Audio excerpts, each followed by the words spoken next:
नमस्कार दोस्तों, आप सब लोगों का एक नई वीडियो में हार्दिक स्वागत है। आज की वीडियो में हम सॉल्व करने वाले हैं वर्क एंड टाइम, कार्य एवं समय का पार्ट 2 है, यानी टाइप 2 कह सकते हैं। इससे पहले हमने टाइप 1 बनाया है। यह वीडियो जो है सभी एग्ज़ाम्स के लिए इम्पॉर्टेंट है, क्योंकि हर एक एग्ज़ाम में अगर मैथ पूछी जा रही है तो मैथ में एक टॉपिक शामिल होता है, इसलिए हम यहाँ पर टाइप वाइज चल रहे हैं। तो हर एक एग्ज़ाम, चाहे RPF का दें, चाहे SSC GD का दें, चाहे आप RRB NTPC का कोई भी एग्ज़ाम दें, तो इस तरीके से जितने भी एग्ज़ाम होने वाले हैं हर एक एग्ज़ाम में इस तरीके से वर्क एंड टाइम से प्रश्न पूछे जाते हैं। हर एक टॉपिक को इसीलिए हम कवर कर रहे हैं और टाइप वाइज सभी की वीडियो लेकर आ रहे हैं। वीडियो अगर अच्छी लगे तो प्लीज़ वीडियो को लाइक कर दिया करें, शेयर भी कर दिया करें।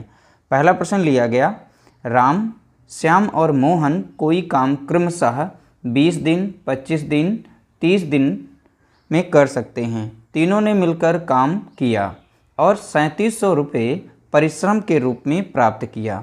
मोहन का हिस्सा ज्ञात कीजिए। तो मोहन का हिस्सा हमें बताना है, क्या होगा। देखिए, सबसे पहले यहाँ पे राम, श्याम और मोहन तीनों का यहाँ पर दिया गया है। देखिए, राम जो है 20 दिन में कर सकते हैं काम को, श्याम 25 दिन में कर सकते हैं, मोहन 20 दिन में उसी काम को 30 दिन में उसी काम को कर सकते हैं। तो सबसे पहले इन्हें लिखना है। पहले है राम, तो राम को शॉर्ट फॉर्म में R से लिखेंगे, श्याम को हम S से लिखेंगे और मोहन को हम M से लिखेंगे। तो राम जो हैं 20 दिन में कार्य को कर सकते हैं, तो इस तरीके से लिखना है। श्याम 25 दिन में कर सकते हैं, कितने दिन में? 25 दिन में। मोहन उसी काम को 30 दिन में कर सकते हैं। इस तरह लिखने के बाद अब इन तीनों संख्याओं का लसा लेंगे। तो लासा एक ऐसी संख्या होगी यहाँ पर जो तीनों से कटेगी। तो तीनों से अब 30 का आप मल्टीपल देखिए, 30 के गुणे में करिए, ठीक है। तो 3 पचे 15 यानी 150। तो 150 एक ऐसी संख्या है, क्या कट जाएगी सभी से? नहीं कटेगी। तो इसके आगे और बढ़ेंगे, ठीक है। तो देखेंगे हम कितनी बार में कटेगी। तो 150 नहीं कटती, तो हम आगे देखते हैं 300। तो 300 संख्या देखेंगे कट जाएगी, हाँ 300 कट जाती है। तो 300 हमारा यहाँ पर लासा होगा। देखिए, लासा अगर नहीं आता निकालना तो आप इस तरीके से निकाल सकते हैं। 20, 25 और 30 का हम पूरा निकालेंगे नहीं, हम बता देते हैं मेथड, ठीक है। तो इस तरीके से यहाँ पर काटेंगे, जो संख्या कटने वाली हो काट सकते हैं। ऐसे ऐसे काटते जाइएगा, जितनी बार आप यहाँ पर गुणा कर लेंगे, जितनी बार भाग देंगे, बस आपका वही लासा होगा। या फिर आप 30 का यहाँ पर मल्टीपल कर लीजिए, अब बारी बारी से चेक करते रहिए, आपका आंसर निकल आएगा, ठीक है। तो देखिए, यहाँ पर 300 एक ऐसी संख्या है जो 20 से भी कट जाएगी और यहाँ पर 25 से भी कट जाएगी और यहाँ 30 से भी कट जाएगी। अगर 30 से हम 300 को भाग देंगे तो 10 बार में लग जाएगी। अगर 25 से हम 300 को भाग देंगे तो ये 12 बार में भाग लग जाएगा इसमें, ठीक है। अब 20 से अगर इसको भाग देते हैं 300 को तो ये 15 बार में लग जाएगी, क्योंकि 20 पंचा होता है 100, ठीक है। अपान दिया 15, इस तरीके से काटेंगे तो कट जाएगी संख्या। तो 20 से जब 300 को भाग देंगे 15 बार में। अब देखिए, यहाँ पर सभी की क्षमता निकल आई है, यानी राम की क्षमता है, एक दिन की क्षमता कितनी है? 15, और श्याम की एक दिन की क्षमता कितनी है? 12, और मोहन की एक दिन की कार्य क्षमता कितनी है? तो आप बताएंगे 10। तीनों की निकल आई है। तीनों ने मिलकर पूरा काम किया था, तीनों ने मिलकर काम को पूरा किया था, तीनों की कार्य क्षमता आई है और 3700 रुपये प्राप्त किए थे। अब देखिए, परिश्रम के हिसाब से ही, कार्य क्षमता के हिसाब से ही उनको रुपया भी मिलेगा, ठीक है। तो तीनों का अनुपात यहाँ पर निकल चुका है। तो राम, श्याम और मोहन, इनकी कार्य क्षमता का अनुपात है यहाँ पर कितना? 15, 12 और 10 है, ठीक है। अब यहाँ पर सभी को जोड़ लेंगे, ये टोटल योग दिया जाएगा, अनुपाती योग जोड़ेंगे। तो सभी को जोड़ेंगे, कितना मिल जाएगा हमें? देखिए, 15 और 12, तो यहाँ पर हो जाएगा 27, 10, 37, तो कितना मिलेगा? 37। अब 37 ये यूनिट यानी अनुपाती योग बराबर होगा टोटल रुपए जो कमाए हैं इन्होंने। कितने कमाए थे? तीनों ने मिलकर 3700। एक यूनिट का मान हम निकाल सकते हैं, तो 37 से कम 37 कट जाएगा, यानी 100 आ जाएगा। एक यूनिट का मान कितना आ जाएगा? 100। कैसे? 3700 को हम 37 से भाग दे देंगे, तो एक यूनिट का मान कितना निकल के आ गया? 100। अब पूछा किसका है? तो परिश्रम के रूप में प्राप्त, मोहन का हिस्सा। अब मोहन का यहाँ पर देखेंगे है कितना, ठीक है।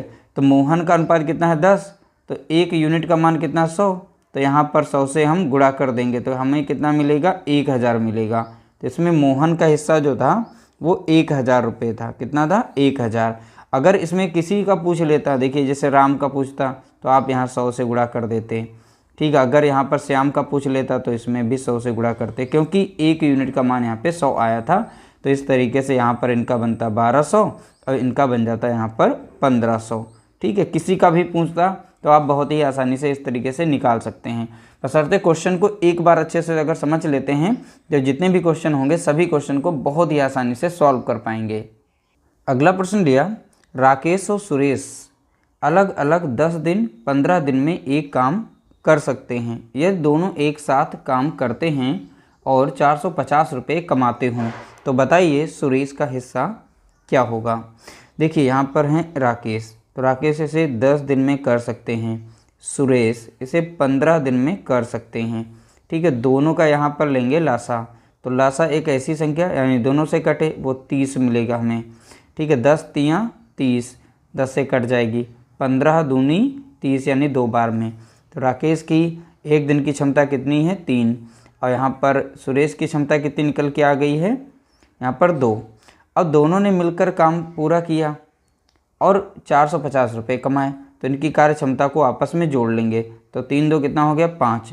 तो ये कार्य क्षमता दोनों की जो आएगी ये बराबर हो जाएगी टोटल रुपए जो कमाए हैं इन्होंने, यानी 450 के। तो यहाँ से 1 यूनिट का मान निकाल सकते हैं, तो 450 को हम 5 से भाग देंगे, 5 एकम 5, 5 9 35 यानी 90। 1 यूनिट बराबर कितना मिल गया हमें 90। पूछा किसका गया है, तो सुरेश का हिस्सा। अब सुरेश का यहाँ पर एक दिन की क्षमता है कितनी 2। ठीक है। तो 2 यूनिट का मान कितना हो जाएगा, तो आप बताएंगे 90 गुणा कितना हो जाएगा 2, यानी 9 दूनी 18 यानी 180। तो कितना होगा यहाँ पर सुरेश का हिस्सा, तो आप बताएंगे 180 हो जाएगा। तो देखिए इस तरीके से आप निकाल सकते हैं। देखिए इसके कई मेथड हैं, उस मेथड से भी निकाल सकते हैं। दोनों का अनुपात जोड़ करके जैसे 5 लिखेंगे और सुरेश का हिस्सा है कितना इसमें, तो यहाँ पर देखेंगे कितना निकल के आ गया 2। ठीक है, 2 लिख देंगे। उसके बाद यहाँ पर टोटल रुपए थे कितने, वो टोटल यहाँ रखे जाते हैं। ठीक है। 5 एकम 5 और 5 9 45, 9 दूनी 18, तब भी आपका 180 ही आएगा। तो देखिए ये हमें बहुत ही आसान लगता है। इस मेथड से आप एक यूनिट का मान निकाल लेते हैं और यहाँ पर सबकी क्षमता दी गई है अनुपात में। ठीक है। तो अब बस उसी में सीधा गुणा कर लीजिए, आपका आंसर आ जाता है। यानी यहाँ पे समय बच जाएगा, यहाँ पे थोड़ा सा समय आपका लगेगा, बार बार जोड़ोगे घटाओगे फिर ऐसे करोगे। ठीक है। तो ये बहुत ही मेथड आसान है। अगला प्रश्न लिया गया, रहीम, करीम और डेविड ने एक काम इस प्रकार किया कि रहीम पूरे काम का 1/2 भाग, करीम ने 1/3 भाग और डेविड ने 1/6 भाग काम किया। अब देखिए यहाँ पर इतना भाग काम कर रहे हैं। ठीक है। पूरे काम की मजदूरी 1200 रुपये मिली। करीम की मजदूरी ज्ञात कीजिए। जब भी इस तरीके से फ्रैक्शन में इनका काम दिया जाए तो जैसे पहले रहीम थे R से लिखेंगे, करीम यानी K से लिखेंगे, डेविड यानी कि D से लिखेंगे, जो भी फ्रैक्शन में इनका अनुपात यहाँ पे दिया गया है। ठीक है। तो देखिए फ्रैक्शन में इनका काम दिया गया है, तो किस तरीके देखिए इनका हम निकाल लेते हैं एक तरीके से। इसको हम चेंज करेंगे सिंपल नंबर में। ठीक है। तो कैसे, देखिए 1/2 है और फिर 1/3 है और 1/6 दिया गया है, तो इनको हम चेंज करते हैं। जो भी 3 जैसे 2 3 6 इनका हम लासा लेते हैं। अगर लासा इनका निकालें तो लासा हमारा कितना मिल जाएगा, तो आप बताएंगे 6 मिलेगा। 6 एक ऐसी संख्या है जो 2 से भी कट जाती है, 3 से भी कट जाती है, 6 से भी लग जाएगी। तो 6 जो लासा आया है तो इसमें हम 6 से गुणा करेंगे और इसमें भी हम 6 से गुणा करेंगे, इसमें भी हम 6 से गुणा करेंगे, फिर सॉल्व करेंगे। 2 तियाँ हो जाएगा 6 और 3 दूना हो जाएगा कितना 6 यानी 2 आ जाएगा, 6 एकम 6, यानी इस तरीके से हमारा एक नया अनुपात निकल के आ जाएगा। यहाँ पर 3 2 और 1 आ जाएगा। कितना आ जाएगा 3 2 1। अब ध्यान से देखिएगा, हमें इस तरीके से लिखने की ज़रूरत है। यहाँ पे हो भी सकती है नहीं भी, क्योंकि आप लोग बताएं। देखिए डायरेक्ट हमने यहीं पे सॉल्व कर लिया है, तो यहाँ से आप डायरेक्ट लिख लेंगे तो बहुत ही आसान रहेगा आप लोगों को सॉल्व करने में। तो सभी का अनुपात एक तरीके से निकाल लेते हैं। देखिए पूरे काम की मजदूरी जो है 1200 रुपये दी गई है। ठीक है। अब यहाँ पे तीनों का अनुपात यहाँ पे दिया गया है, तो तीनों अनुपात को आपस में अगर जोड़ें तो हमें कितना मिल जाएगा, चलिए एक साथ जोड़ लेते हैं। तो 3 3 6 मिलेगा, तो 6 यूनिट का मान कितना हो जाएगा, तो आप बताएंगे 1200, क्योंकि यहाँ पर तीनों की यहाँ पर कार्य क्षमता यहाँ पर हमने निकाल ली है। ठीक है। इस तरीके से जो भी हमारा अनुपात आया है, अनुपात का योग करेंगे, अनुपाती योग, तो कितना आएगा 6।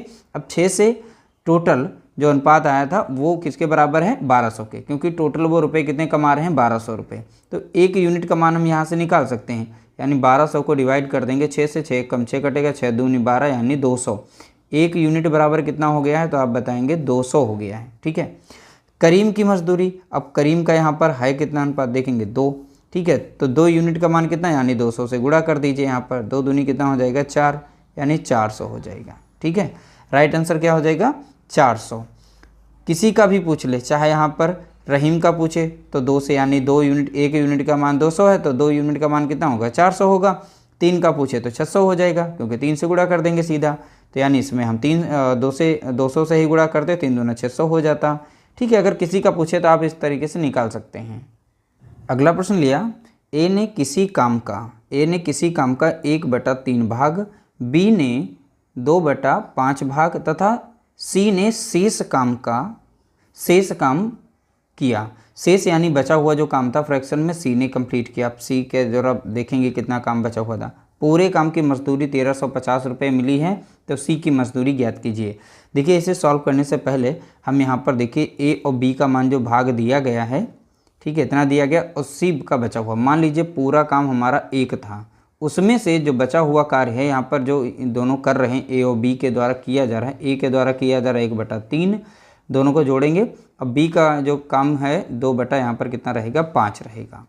भाई दोनों ने तो काम किया, अब बचा कितना है सी के द्वारा हम निकाल सकते हैं कि बचा हुआ काम जो है सी कर रहा है।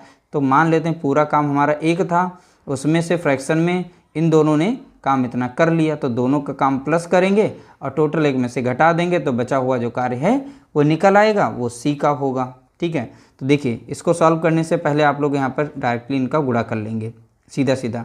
तो 5 तियाँ कितना हो जाएगा, तो हम बताएंगे 15। ठीक है, और 5 कम 5 हो जाएगा ऊपर, और 3 दूनी 6। ठीक है, और यहाँ पर था हमारा 1। अब देखिए इसे सॉल्व करेंगे, 1 माइनस कितना हो जाएगा 11 बटे कितना हो जाएगा 15। अब 15 डायरेक्ट आप गुणा कर लीजिए, यहाँ पर माइनस था इसमें से, फिर 11 को घटा देंगे, 15 कम 15, तो सीधा यहाँ पर लिख सकते हैं 15 माइनस 11, अब बटे हो जाएगा 15, तो ऊपर बचेगा कितना 4/15। तो ये सी का भाग निकला है, तो सी का भाग कितना है, तो आप बताएंगे 4/15 भाग सी का निकला है। तो ए का हमें पता है, बी का भी पता है, तो चलिए यहाँ पर हम लिख लेते हैं। तो ए, बी और सी, तो ए का कितना भाग है, तो 1/3 है। ठीक है, और बी का कितना दिया गया है, तो 2/5 दिया गया है, और सी का जो निकल के आया है वो 4/15 निकल के आया है। ठीक है, अब इस तरीके से जब भी अनुपात दिया जाएगा तो नीचे वाली संख्याओं का सभी का हम ले लेते हैं लासा। ठीक है, तो इन सभी का लासा कितना निकल के आएगा, तो लासा जो है हमारा निकल के आएगा, तो आप देखेंगे 15। तो 15 जो 3 से भी कट जाती है और 5 से भी कट जाती है, 15 कम 15, तो यही हमारी एक लासा संख्या होगी। अब लासा जितना आता है यहाँ पर गुणा किया जाता है 15 से, यानी लासा हमारा जितना है उससे गुणा कर देंगे, तो ये हमारा अनुपात जो फ्रैक्शन में दिया गया ये कैंसिल हो जाता है। तो यहाँ पर भी 15 से करेंगे, अब इसे काटेंगे, 3 कम 3, 3 पच्चे 15, यानी 5 आ गया, 5 कम 5, 5 तियाँ 15, और 3 दूना कितना हो जाएगा 6 हो जाएगा, 15 कम 15, 15 कम 15, और 4 कम कितना हो जाएगा 4। तो नया अनुपात हमारा ए बी सी का बन गया कितना है 5:6:4 बनेगा, यानी ए का अनुपात कितना 5, बी का अनुपात है 6, सी का अनुपात कितना है 4। ठीक है, तो ये हमारा अनुपात निकल चुका है। बोला गया है सभी की मजदूरी, तो जो भी हमारा अनुपात यहाँ पर निकल के आया है सबका योग कर लेते हैं।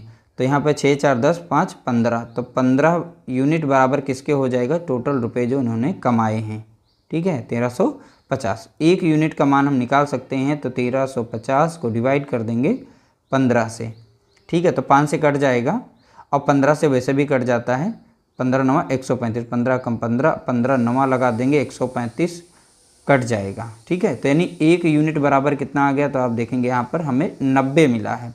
पूछा किसका, सी की मजदूरी, और सी का यहाँ पर दिया गया कितना है अनुपात, देंगे 4, तो 4 यूनिट का मान, 1 यूनिट का मान है 90, तो 4 यूनिट का मान कितना हो जाएगा, तो 90 गुणे कितना हो गया 4 हो जाएगा, 9 चौक 36 हो जाएगा, यानी 360 आ जाएगा।